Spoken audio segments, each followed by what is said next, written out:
Hey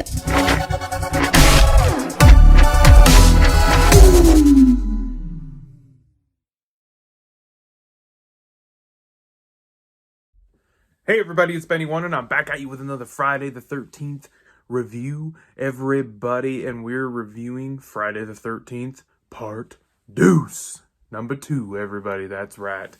And this came out a year later after the first one. These first few Friday the 13ths actually come out, I'm pretty sure the first 3 or 4 come out a year apart. Bam, bam, bam, bam, bam. They just hammer them out really fast. And the second, third, and the fourth movie kind of are like a little trilogy in a way, because the fourth movie is called The Final Chapter or whatever. So, but we're talking about Friday the 13th Part 2, everybody. And this movie takes place 5 years later after the events of the first movie, where Jason's mom is actually the murderer. She's killing the camp counselors at Camp Crystal Lake.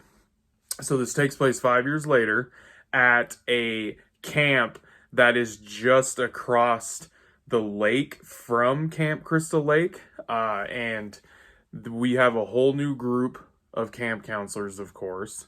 And the main guy that's like training them and getting them ready for, you know, the camp and everything tells them this story around the fireplace about Jason seeing his mom get his head cut off, and the lore and the rumors with the people around the town and all that stuff. And then he just tells them, you know, it's fake and it's not true.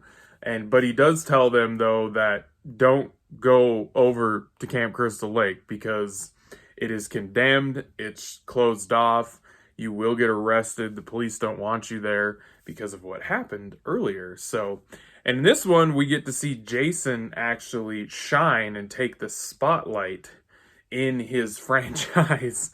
That's the one thing that's weird about the first movie in this franchise is that he's not the killer, even though Jason Voorhees is the main killer of the Friday the 13th franchise. So, and yeah, he gets to be the killer in this movie, and he does not have his hockey mask. He actually doesn't get that until the third movie, and I just finished watching that today, and he doesn't get that sucker until like halfway through the third movie. So 2.5 movies in, he finally dons the traditional Jason Voorhees look with the machete and the hockey mask. Like 2.5 movies in. So that's what's crazy about this franchise.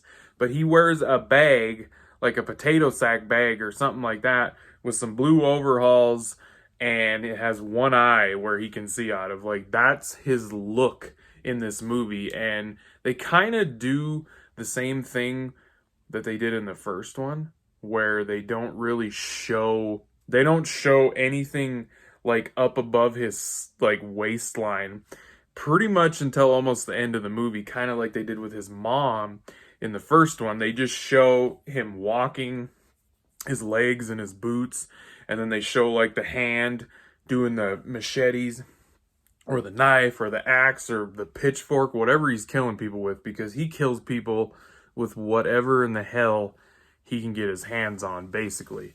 And I will say that I think the second movie took what the first one established and kind of cranked it up a notch and did it all better, I would say.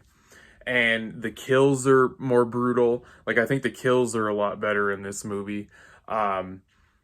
What else would I say that the characters, actually, the camp counselors and everything, I actually think they did a better job writing them in this movie. Now, yeah, some of them are still pretty damn forgettable, but yeah, I think they did a better job with the characters, giving them some actual dialogue that you're like, oh, okay.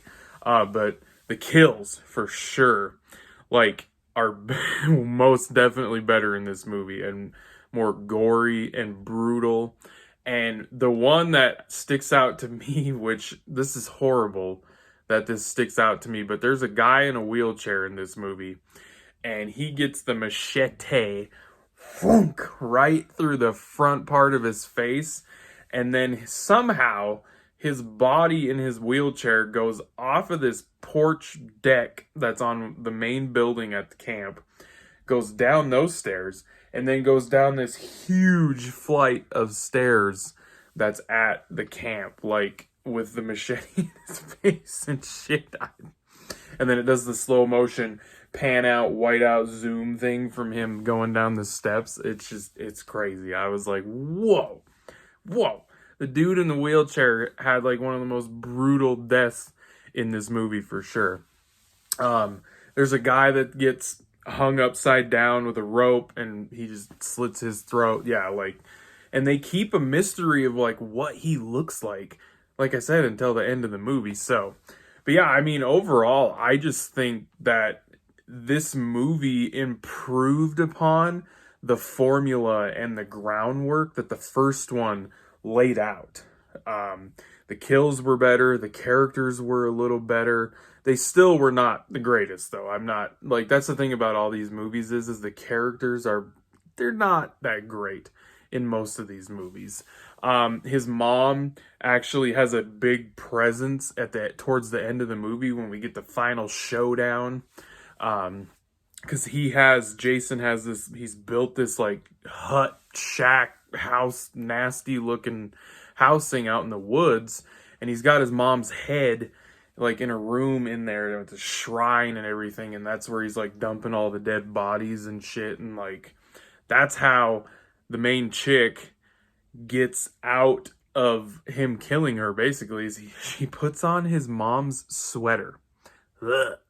Like his dead mother's sweater, and acts like his mom, and it confuses Jason and everything, and that's kind of what allows her to escape and everything. And there's one thing I'm not quite sure about, because they do the whole flash thing where, you know, she's in the house with her boyfriend, or this guy that she ends up they like each other or whatever. He's the main guy that is running the camp.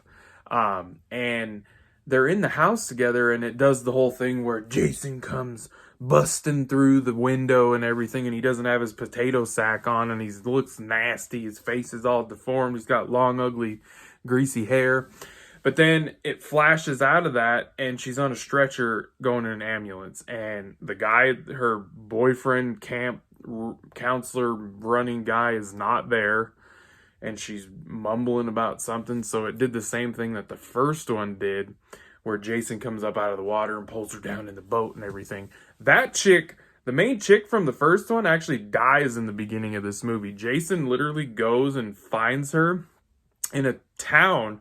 I can't even remember where she said, if they said where it was, but it's not anywhere near Camp Crystal Lake. And he goes and finds her and kills her in her house in the very beginning of the movie. So that was weird. It was weird to me. So, but overall, I do think this movie is an improvement over the first Friday the 13th. I think, like I said, they improved pretty much on every aspect of the first movie. So I'm going to give the second Friday the 13th an 8 out of 10. Like I said, it's a notch better than the first one. So that's why I'm giving it an 8 out of 10, because they just improved everything. And I do think the series gets better somewhat with some of these movies, but some of them are going to be rough. I'm not going to lie. They're going to be rough to review. So, all right, everybody. I hope you guys enjoyed that review. Thanks for watching, and I'll be catching you on the tube laters, because I have spoken.